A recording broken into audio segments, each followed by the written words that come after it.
días, ¿cómo están? Bienvenidos una vez más a Abriendo la Mañana. Hoy tenemos un invitado especial y él es Julio Eduardo Díaz Sosa. Julio Eduardo Díaz Sosa, pues es un economista financiero también, ha trabajado en varios bancos mundial. En la actualidad trabaja como científico para una empresa de estadísticas y datos privada. Bienvenido, ¿cómo estás?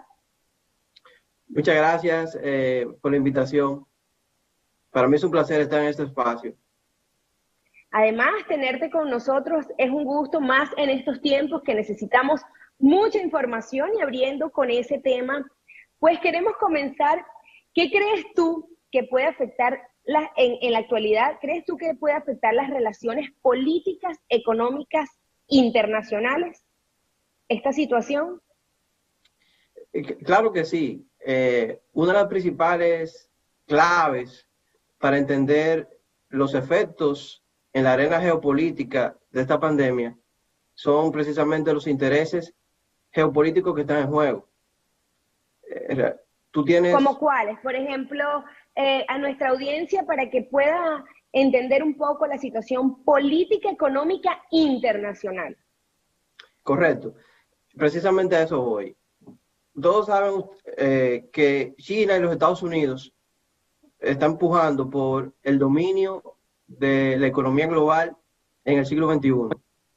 China en los últimos 30 años ha venido teniendo un desarrollo económico sostenido sin parangón, ha venido creciendo en promedio por encima del 7% en los últimos 30 años. Y realmente la situación económica que ha generado esta pandemia le pone un freno al desarrollo económico no solamente de China, sino también de los Estados Unidos. Pero ¿qué sucede? Esta es una crisis económica que no es producto de una crisis financiera. Todos sabemos que esto es fruto de un evento de cisne negro, una variable exógena, como llamamos los economistas, algo que viene de fuera, que no se generó dentro de las variables económicas y por ende afectan de manera fundamental dos factores de producción que son sumamente importantes en una economía, que es el capital humano, o sea, los trabajadores, y el capital financiero, o sea, el dinero en sí que se pone a producir. Esta crisis generada por esta pandemia ha puesto en tela de juicio eso, y el país que logre sortear mejor la situación saldrá beneficiado. Por eso se tejen diferentes teorías de conspiración de que fue un virus generado por los chinos para tomar el control del mundo, etcétera, etcétera. Todavía nada de eso ha sido comprobado. Hasta que no se ha comprobado, simplemente es una teoría de conspiración. Y China y otros países asiáticos han manejado la crisis con mayor flexibilidad, mayor éxito que los Estados Unidos. Hemos Ahora visto una pregunta.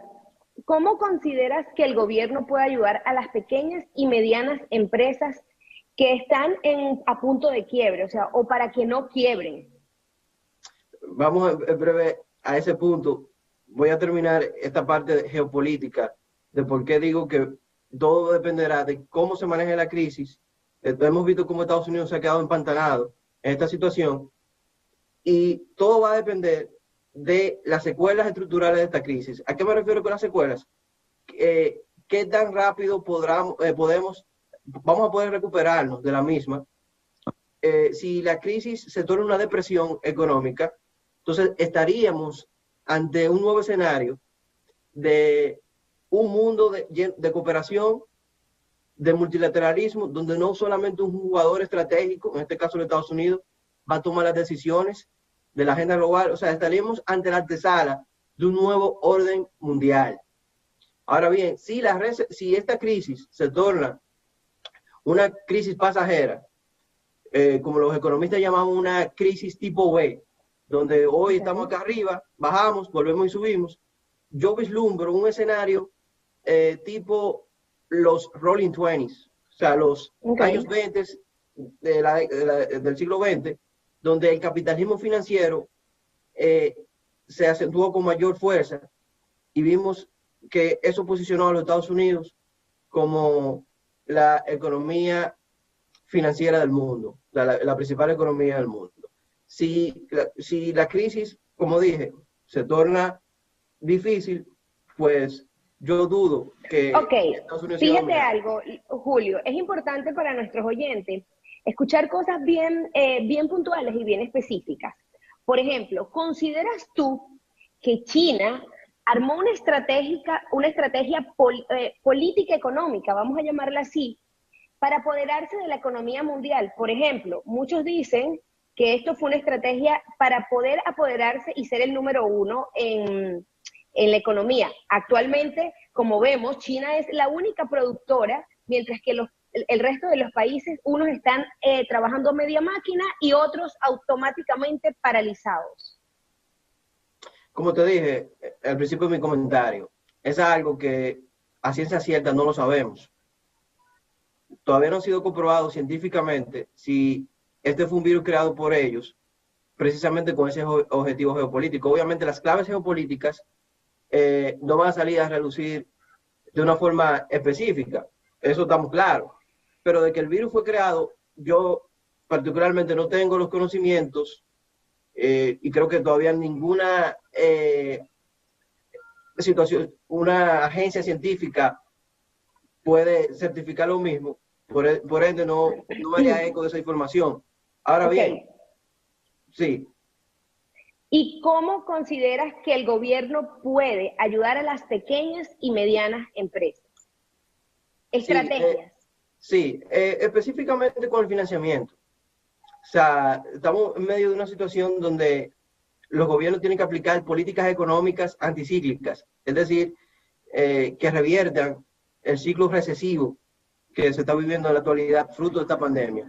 El Banco Central anunció medidas, en el caso de la República Dominicana, el pasado jueves, de financiamiento a las MIPIMES de 15 mil millones de pesos. Ese tipo de medidas son sumamente importantes de aplicar en estos momentos, porque esas empresas van a necesitar financiamiento, no solamente para continuar en la era post-pandemia en cuanto a la producción, sino también para salvaguardar los empleos que podrían perderse fruto de la estrechez financiera y económica generada por la pandemia. O sea, esas Ok, medidas fiscales puntuales son sumamente necesarias y las vemos correctas. Julio, nos queda poco tiempo y quiero que nos respondas muy breve. ¿Cómo el ciudadano común puede reactivar su economía? Bueno, la situación más puntual que puede hacer un ciudadano común es eh, ahorrar. Obviamente, muchos hogares sé que están atravesando una situación muy difícil, pero siempre es bueno y tenerlo pendiente, no solamente bajo estas circunstancias, sino en futuros escenarios de crisis que se presenten en el futuro, deben tener, como se dice, guardar dinero para los tiempos de las vacas flacas. O sea, siempre es importante tener dinero ahorrado para situaciones de emergencia. Y esa es la mejor estrategia para enfrentar estas situaciones. Porque miren la situación de nuestro país. 56% de la población vive de la informalidad. Si no tienen nada ahorrado, esas personas no se pueden quedar en casa ni cumplir con una cuarentena tan estricta. Entonces, por eso la mejor estrategia siempre es ahorrar para los tiempos difíciles. Muchísimas gracias, Julio, por estar con nosotros aquí en Abriendo la Mañana. Hasta una próxima oportunidad estaremos contigo. Gracias por llevarnos información y contenido de calidad. Hasta luego. Esto fue Abriendo la Mañana para todos ustedes. Gracias a ustedes.